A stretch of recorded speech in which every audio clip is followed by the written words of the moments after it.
Hello and welcome to the Gastric Health Show. My name is Dawn Boxall, and this week we are talking about your genetic obesity risk and why methylation matters.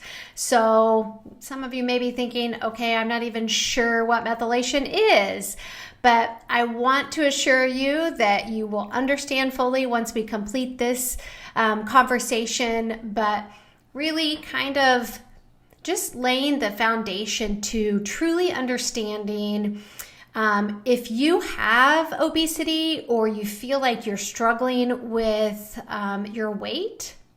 Understanding your obesity risk is super empowering in allowing you to make informed decisions.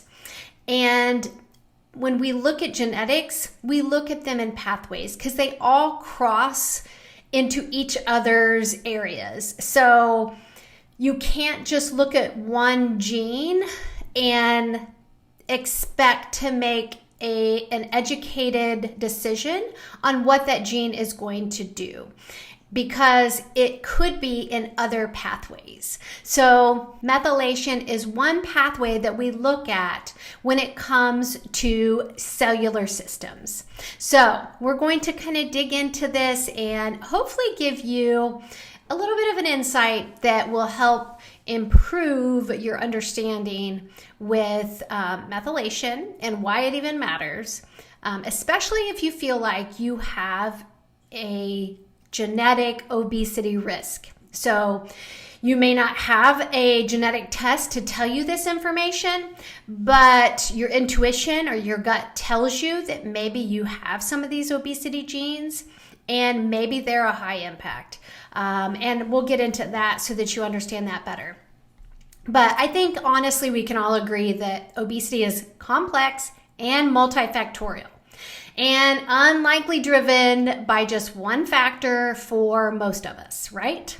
So understanding your methylation efficiency combined with your genetic obesity risk is important. So that's where we're going. Research shows that your genetics lay the foundation, but the interplay between methylation, inflammation, detoxification, your glucose and insulin regulation, hormones, gut bacteria, all of those contribute to your difficulties in managing a healthy weight. And unfortunately, healthcare sometimes oversimplifies the problem by focusing on really an ineffective calories in, calories out model, because that doesn't work for every person. And I think if you've had bariatric surgery, you probably realize this more than any other population. So unfortunately, healthcare will sometimes look through the lens of weight bias and being a dismissive practitioner, just fully placing blame on the patient that you don't have willpower and you have poor behaviors, when in reality, that is just not it. And that practitioner may have a misunderstanding or just a delayed understanding on how genes work. So, unfortunately, there has been kind of a delay in the scientific understanding that your genes are truly not your destiny. So just because you have obesity genes does not mean that you will become and have to stay obese. So consider that and remind yourself of that just because you have these genes doesn't mean you can't do anything about it, because there are plenty of things you can do to help improve the situation that you're in. And I would say probably until recently, the role of genetics, epigenetics, and the gut microbiome were really not fully understood. And it's really been in the last couple of years that since I've taken a few genetic courses, I have come to realize that many may have been misguided in their weight management approaches. So maybe offering only, appetite suppressing medications or surgery as our only alternative to help treat obesity may have been misguided. So I do want to preface this by saying I 100% still believe in bariatric surgery and medications that can support weight loss and appetite regulation. I am still for that. And I would say even more so when it comes to genetics. I think this just really opened my eyes to truly see the full picture and the full impact of why some people truly continue to struggle.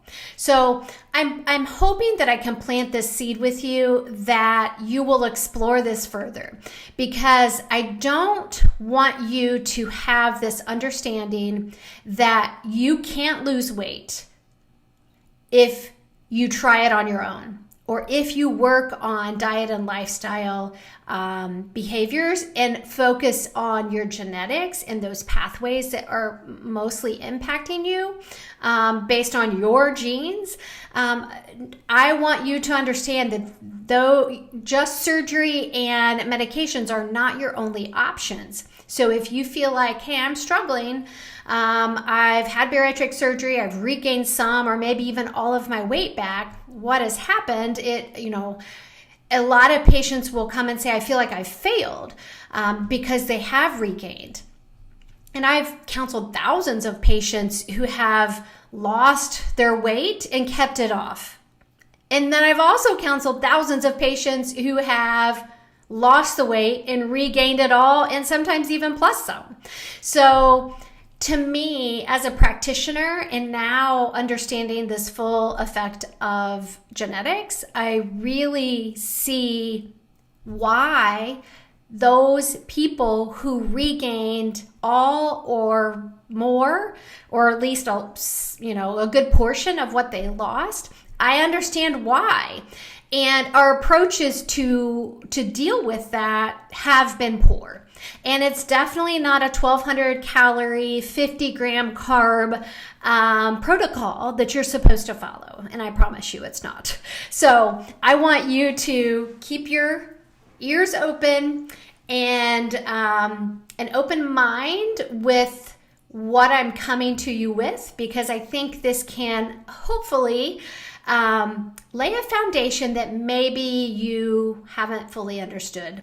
I will say it truly has transformed how I practice and the focus that I really want to offer my patients and people in general, because I want you to know that there are solutions and there are things we can do to set you up for long-term success, that you get out of the diet culture cycle and you truly focus on what works best for your body based on your genetics. So really, we understand that it's all kind of new.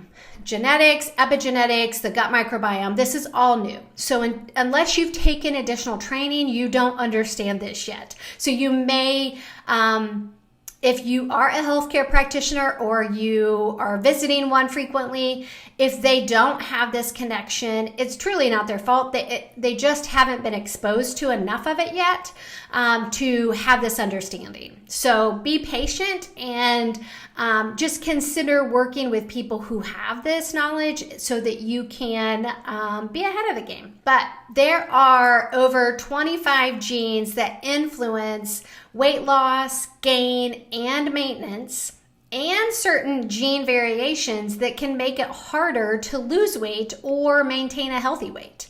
So this is why a one-size-fits-all approach just doesn't work great when we just lump everybody into one diet protocol. Like I was saying, 1,200 calories, no more than 50 grams of carbs, exercise 300 minutes a week. I mean, you have no idea how many practitioners have prescribed this to patients that I work with.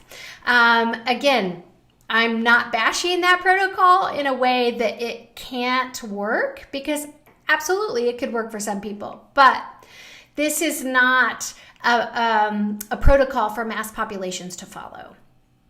You have to find what works best for your body and your genetic makeup. So, for example, your genes can affect how much and how frequently you eat, as well as how you experience hunger and fullness. So, maybe this is part of the picture. Maybe if you find yourself gravitating towards certain foods, or you can't seem to stay out of the snacks, maybe this is part of your story and why you struggle. But having obesity genes does not necessarily mean that you will develop obesity. So even though there are 25 plus genes that influence your hunger, your appetite, and how well you can even lose weight, it doesn't mean that you are guaranteed to have obesity even at all or for the rest of your life. So what I want you to understand is that there are actually genes that are protective and can improve your ability to fight against the disease. So understanding a gene's impact is crucial for effective weight management. In fact, genetic impact is sorted out as protective, no impact, low impact, medium impact, high, and very high. So all of those, your genes get ranked based on their impact. So just because you have those obesity genes doesn't mean that they are going to have an impact that is going to prevent you from losing. So let's kind of do an example. So what if out of 25 weight and appetite regulation genes, 19 of them were either protective, no impact, or low impact? And I'll kind of explain this. When I do a genetic interpretation, I focus mostly on very high and high impact. Those are the ones that have the strongest impact for shifting your health. So those are my main impacts, but I'm also paying attention to your symptoms, your lab values, and your health goals. So if I know, and I'll just preface this and say that all of my bariatric patients, or any patient who tells me that they have put on weight or they're trying to lose weight, I focus several slides in my presentation to energy. And that is kind of how your body manages calories. So that you truly understand the impact that these obesity genes and weight regulation genes and appetite regulation genes play a role in your health. So let's assume that you have, out of the 25 that influence that 19 were either protective, no impact, or low impact. So that only leaves 6 genes that are influencing your ability to regulate your weight and appetite. 6, not 16. So, and here's the thing, depending on if some of those 6 could fall in the medium, which may or may not even be a concern. So I'm just wanting you to see that just because you have these genes, it does not mean that gene is going to be expressed and you will experience it. Nor does it mean that you can't turn that gene off so that you can achieve weight loss. Okay?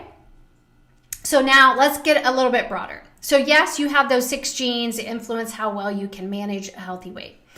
And those 6 genes would interact with other higher impact genes. So again, we look at pathways and, kind of body systems, cellular pathways. We look at cardiovascular, we look at energy, which is, your calories and weight and all that. We look at activity and exercise, and we look at nutrients. So cellular, systems, cardiovascular, energy, activity, and nutrients. So 6 different categories, and each of them are kind of broken down into the different impact that your genes exhibit. So if these are going to impact with those higher impact genes that maybe are in these other categories. But what if your genetic roadmap showed that inflammation and glucose and insulin regulation had the highest impact? Not weight, not energy, which would fall in the energy pathway. What if that was not the highest impact? How would that make you feel? Would that make you feel a little bit more empowered that, hey, maybe I can beat this. Maybe I do have options.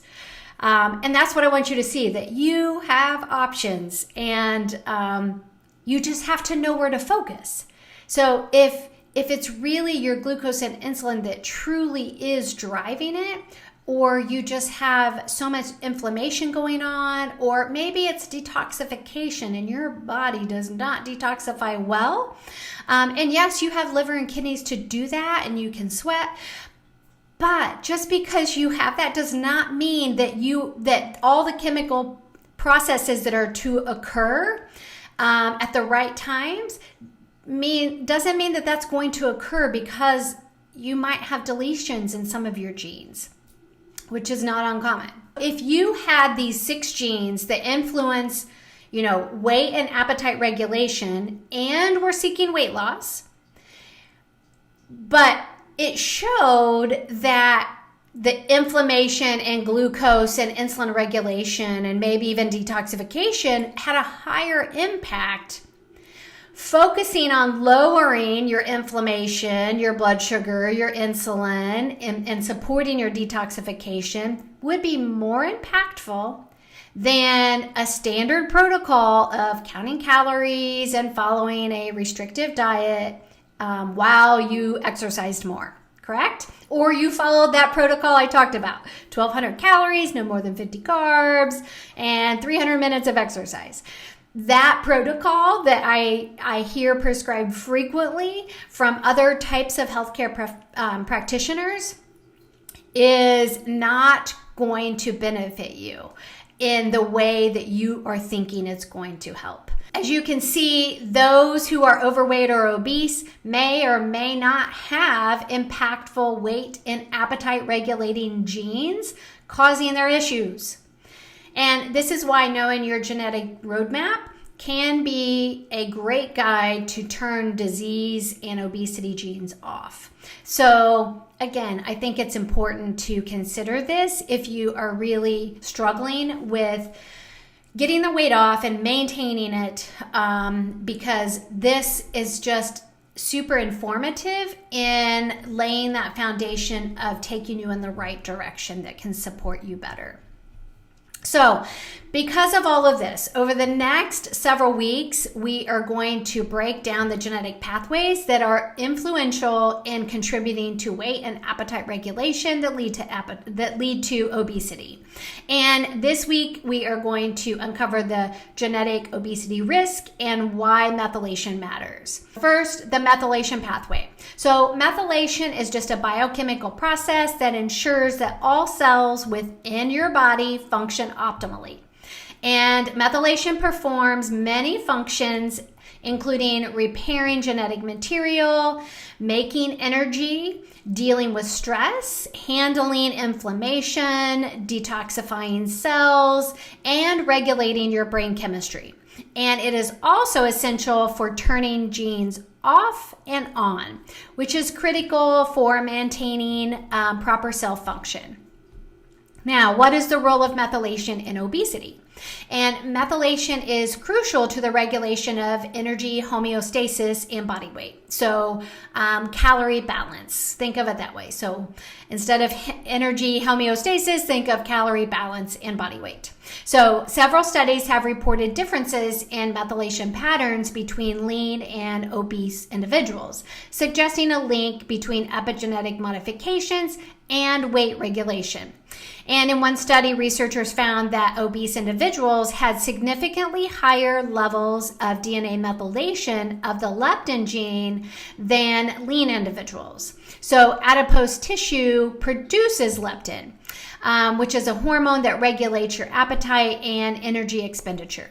And low leptin expression and increased appetite may be associated with high levels of methylation of the leptin gene. Then another study found that DNA methylation levels of the insulin receptor substrate 1, or IRS1 gene, was significantly lower in obese individuals compared to lean individuals. In addition to its role in insulin signaling, IRS1 is also an important regulator of glucose metabolism. Important piece when it comes to weight management. It has also been shown that lower methylation levels of the IRS1 gene are associated with increased expression and insulin sensitivity, which may protect against obesity and type 2 diabetes. So these studies suggest that the DNA methylation is crucial to regulating genes involved in energy homeostasis and body weight regulation. And altered level of DNA methylation may contribute to obesity by altering gene expression. Now, genes involved in DNA methylation and obesity. Several genes have been linked to the regulation of DNA methylation and the development of obesity. Again, keep reminding yourself that methylation is what turns the genes on and off and plays a role in the behavior of your genes and metabolic processes. So again, this piece, the methylation piece, is an indirect connection. So if methylation is a very high impact and you're not supporting it well with diet, lifestyle, those types of things, or even some supplements, because you can't support, and I'll get into it in a minute, but some of the B vitamins are directly connected to this methylation pathway. So if you aren't taking the right supplement, there's no medication that's going to do this. It is a supplement that is going to help you. It's not a prescription. This is something that you can buy over the counter, get online, that is going to support your methylation. And you will understand a little bit more in a minute. But several genes have been linked to the regulation of DNA methylation and the development of obesity. One of the most studied genes is the PPARY gene. And this gene plays an important role in adiposity, differentiation, and lipid metabolism. So think of fat cells and how your body metabolizes fats. So a study found that methylation levels of the PPARY gene were significantly higher in adipose tissue from obese people than in lean individuals. And higher methylation levels were associated with lower PPARY expression and impaired lipid metabolism, resulting in obesity and metabolic disorders. Then the MC4R, and I've talked about this gene before, has also been linked to DNA methylation and obesity. It plays a critical role in appetite control and energy homeostasis. And a study found that methylation levels of the MC4R gene were significantly lower in obese individuals compared to lean. And a decreased methylation level was associated with increased MC4R expression and energy expenditure, which may contribute to obesity prevention. And these studies suggest that DNA methylation of key genes involved in energy or calorie balance and body weight regulation could contribute to the development of obesity. So, next is DNA methylation and adiposity, or fat cells. So think of adiposity as your fat cells. So adiposity and fat distribution are also associated with DNA methylation. A person's adiposity refers to how much fat they have, while fat distribution refers to how it is distributed on their body. And think about the different body shapes. Somebody's a pear shape or an apple shape, that type of thing. So we all carry our weight in different areas that some it's easier to hide than others. So, at a glance, some people don't seem like they really carry their weight bad. Whereas other people, they carry it in a way that is not easy to hide and not easy to mask. So on the flip side, certain body shapes have higher health implications. So that just means that you might have a higher disease risk because of where you carry your fat. And it's just harder on your organs when it's carried, especially in your midsection. At one point, they had considered switching away from BMI and doing a waist circumference. And I remember that years and years ago that they were contemplating shifting to this. And I remember thinking, oh my gosh, all of Americans are going to fall in this category because of the numbers that they were giving. And I was like, oh my gosh, this is awful. We're going to have an awful time managing this waist circumference expectation that people are supposed to achieve. And I'm like, oh, that seems scary. Luckily, it never passed, but I do know that it is something that practitioners look at, and it is something to consider because it does come with health implications. The more you have around your midsection, the higher your health risks are. So the DNA methylation patterns of lean and obese individuals differ, suggesting a link between epigenetic modifications and obesity. And a study found that obese individuals had significantly higher levels of DNA methylation of the leptin gene, which regulates appetite and energy expenditure in adipose tissue. So ghrelin is our hunger hormone, and leptin is our fullness or satiety hormone. And higher methylation levels were associated with lower leptin expression and increased appetite, which could contribute to the development of obesity. Studies have also investigated the relationship between DNA methylation and fat distribution. According to a study, visceral adiposity, or just the fat cells that are around your organs, which, just as a side note, is that during the transition to menopause, you naturally start storing more fat around your organs. So you have to work harder to prevent that and to remove that. So the visceral adiposity, the accumulation of fat around the internal organs, is associated with DNA methylation levels of the adiponectin gene, which regulates glucose and lipid metabolism. So the more fat cells you have around your organs, or this visceral adiposity, this is going to influence your glucose and lipid metabolism. So again, as you transition into these different stages of life, think, mid to late 40s into 50s and 60s, you are transitioning through this at your highest peak. This is when your body is kind of working against you and gravitating towards storing fat in these areas. So, and I will say it's been a theory that, like, for females, as your estrogen drops, usually because our fat cells can make more estrogen. So as you lower your estrogen level, your fat cells can produce estrogen. And that's kind of the theory that why during menopause we start packing on the pounds, so that our fat cells can provide a source of estrogen for us. To support us in a better way.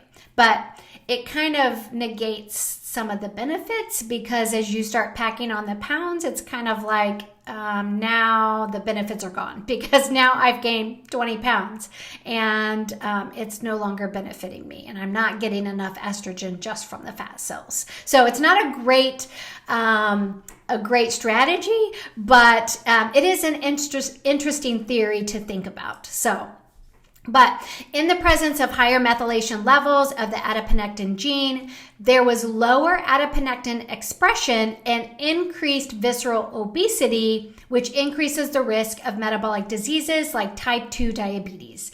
And according to these studies, the DNA methylation regulates adiposity or fat storing and fat distribution genes. And dysregulation of DNA methylation patterns could also alter gene expression and contribute to obesity and related metabolic disorders. So again, you want your methylation pathway efficient. You want, if you have high methylation or high or very high impact methylation genes that makes your methylation inefficient, you would want to be very supportive in optimizing methylation. That has to be something that you consider, because you're going to not be able to turn off those obesity genes. You're not going to be able to turn on those healthy type of genes that would support you better. So let's talk about gene variations and methylation. Genetic variations or mutations in genes involved in the methylation pathway can affect methylation patterns and consequently metabolic function. Just like we're saying, all of this matters because remember, methylation controls the behavior of genes and metabolic functions. So you want this working efficiently. You want this smooth. You want this working well. So, very popular gene that's in the methylation pathway, in the methylation cycle, is MTHFR. And the MTHFR gene and folate metabolism is probably one that there's probably a lot of people that know if they have this genetic mutation. If they have one or both of them, because there are two of them. But the MTHFR gene is one of the genetic variations that affect methylation. It encodes the enzyme that is essential for folate metabolism. And you think, how would that matter? Who would really care about folate metabolism? Well, if you've had bariatric surgery and you've had a low folate level or a low B12 level, you may be needing to approach it in a different way because any strategy will not work on hitting those that methylation cycle appropriately. So the B vitamin folate is crucial for DNA methylation, and mutations in the MTHFR gene can impair folate metabolism and alter methylation patterns. So if you have a low folate level, then you are not going to methylate well. This in turn can lead to metabolic disorders such as obesity. The MTHFR mutations are associated with obesity, insulin resistance, and other metabolic disorders in individuals. And according to a study, individuals with a particular mutation in the MTHFR gene, this is the 677T, gene, so this is the SNP, the C677, had a higher risk of developing obesity and insulin resistance than those without this mutation. So, and it's not uncommon for individuals to have the 1298. So there's an MTHFR 677 and a 1298. So those two genes, you can have one or both. If you have both, that means you're homozygous, and that means that both of your parents gave you this. So you can thank them both. It wasn't just one of them. So both of them gave you this MTHFR genetic mutation. And just a side note is when you have both of those, you are definitely at a higher risk for depression. So if you struggle with depression, you really need to make sure you understand if you have these genetic mutations and making sure that we're supporting your methylation pathways better, more optimally, especially your folate, especially your B12, especially your B6, because all of those play a role in the methylation. Now, other genetic variations of methylation. So, in addition to the MTHFR gene, a lot of these are not going to be familiar for a lot of you, but they are important to understand. And if you do a genetic test with me, you would know all of these. You would learn all of these different genetic variations, and it can help support your journey to health. So these include BHMT, and the BHMT enzyme is involved in the metabolism of homocysteine. And according to a study, methylation levels of the BHMT gene were associated with elevated body mass index, or BMI, in children, indicating that epigenetic modifications may contribute to obesity. The next one is CBS. And CBS is an enzyme that plays a role in methionine metabolism. And according to a study, children with higher levels of the DNA methylation of the CBS gene had greater BMIs, suggesting epigenetic modification to this gene contribute to obesity. So both of these are kind of saying the same thing. COMT, C-O-M-T. This COMT enzyme plays a role in the metabolism of catecholamines, such as dopamine, epinephrine, and norepinephrine. A study published in Molecular Psychiatry found that DNA methylation levels of the COMT gene were associated with BMI and body fat percentage in women. Higher methylation levels were associated with increased BMI and body fat percentages. So this COMT gene also kind of influences your detoxification in your liver. So it can slow down or speed up that detoxification. So this is definitely something that we pay attention to. The next one is MTHFD1. And this is an enzyme involved in folate metabolism. So this kind of goes with the MTHFR. It just is not as popular as the MTHFR that was discovered, decades ago. But according to a study, higher DNA methylation levels of MTHFD1 gene were associated with increased BMI and adiposity in women. And the MTHFR also plays a role in folate metabolism. If we recall, we talked about that. The two common polymorphisms of MTHFR gene are the 1298 and the 677, like I had mentioned, and they have been linked to obesity and related metabolic disorders. And additionally, methylation patterns of the MTHFR gene have been associated with obesity and related metabolic diseases.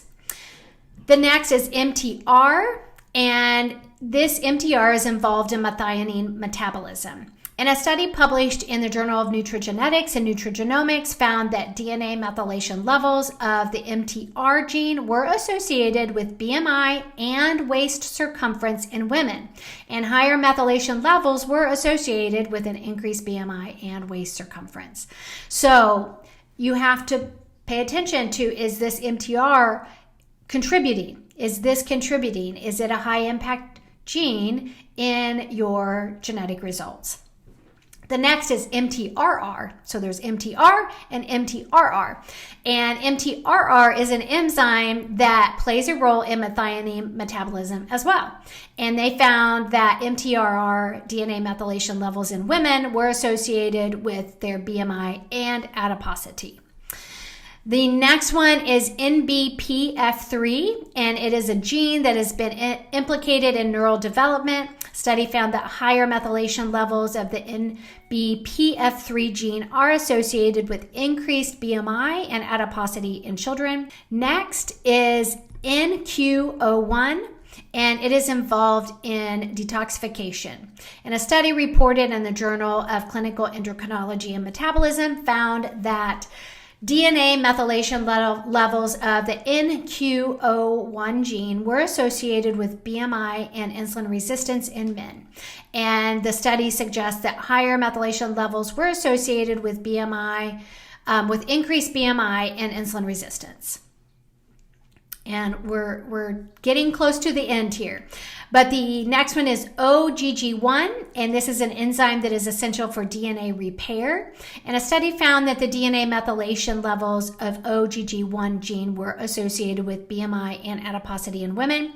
And researchers found that the higher the level, methylation levels were associated with increased BMI and adiposity.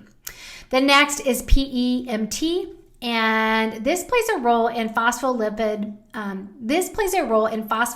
metabolism. In a study published in the Journal of Clinical Endocrinology and Metabolism, DNA methylation levels of PMT gene were linked to BMI and adiposity in women. A higher methylation level was associated with higher BMI and adiposity.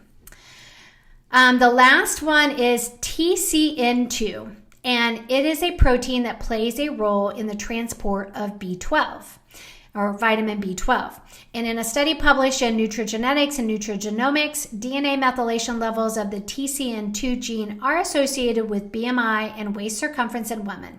It was suggested that BMI and waist circumference increased with higher methylation levels. Studies show that mutations in these genes can affect methylation patterns and increase the risk of metabolic disorders.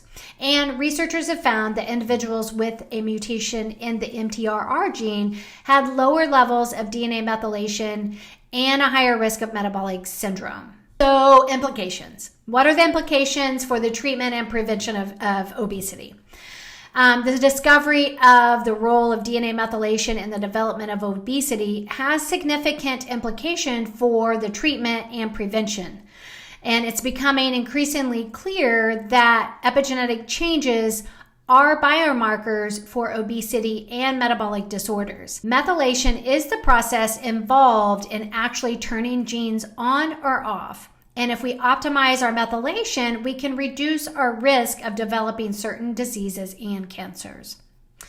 According to a study, the DNA methylation levels of the FTO gene, which is the very first obesity gene that was discovered, can predict obesity and type 2 diabetes. In addition, targeting DNA methylation could provide a potential therapeutic approach for the treatment of obesity. A number of studies have examined how dietary interventions can affect DNA methylation patterns in obese individuals. According to a study, a higher fiber diet can alter DNA methylation patterns in genes involved in lipid metabolism and calorie balance in obese individuals, potentially improving their metabolic health. So, when we tell you we want you to eat more fiber, this is one reason. A number of potential treatments for obesity and related metabolic disorders are currently being investigated that target DNA methylation. In a study published in Diabetes, DNA methyltransferase inhibitor treatment improved insulin sensitivity and glucose metabolism in obese mice, suggesting that targeting DNA methylation could be a promising way to treat obesity. So let's wrap this up. DNA methylation plays a critical role in the regulation of energy, homeostasis, and body weight. And dysregulation of DNA methylation patterns might contribute to obesity and other metabolic disorders. Increasing our understanding of the epigenetic mechanisms involved in the regulation of body weight may provide us with new insights into the development of obesity and aid in the development of new prevention and treatment strategies. And in spite of the need for more research in this field, the potential implications of DNA methylation for the prevention and treatment of obesity are promising. So again, I think if you just take a pause and look at the big picture of if we optimize your body systems and we work on making sure that these genes that aren't functioning efficiently start functioning efficiently, that can support your body in a way that maybe you have never had.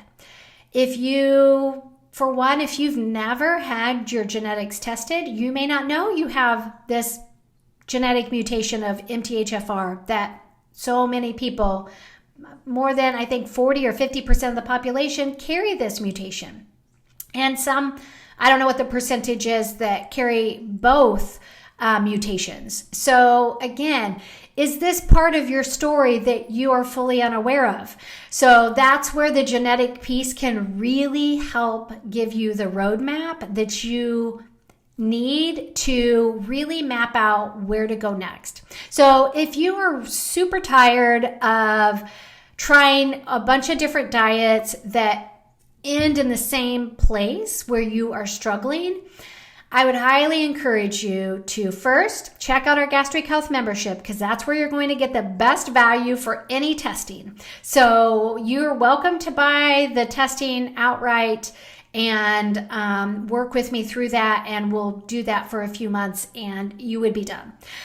Or you could become a gastric health member, which there's no contract, so you can end at any time with the membership.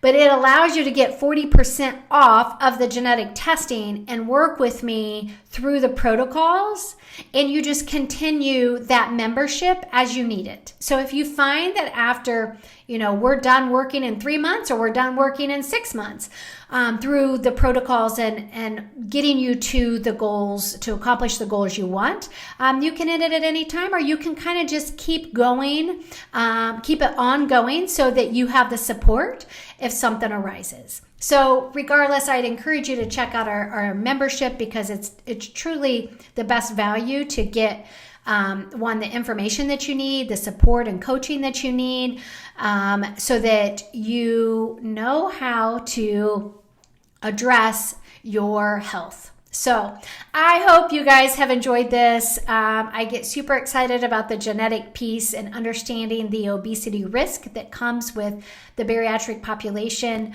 If you are considering doing a genetic test, just reach out to me, because I can send you a sample report so you can kind of see what it looks like and see if this is for you. But I'm telling you, you will not be disappointed. To date, I have never had a report that I have interpreted that I couldn't have told you what your health has been like and what you're currently struggling with. It has 100% of the time, and even me personally, it 100% told me exactly what my life has been like and what I have struggled with, and when those genes got turned on, how and why I was struggling. So it is an awesome tool. So if you're considering it, reach out to me. I'd be happy to share any type of information, a sample report, or just more information on it. I'd be happy to chat about that if needed. But you guys have a great week, and we will see you next time. Bye-bye.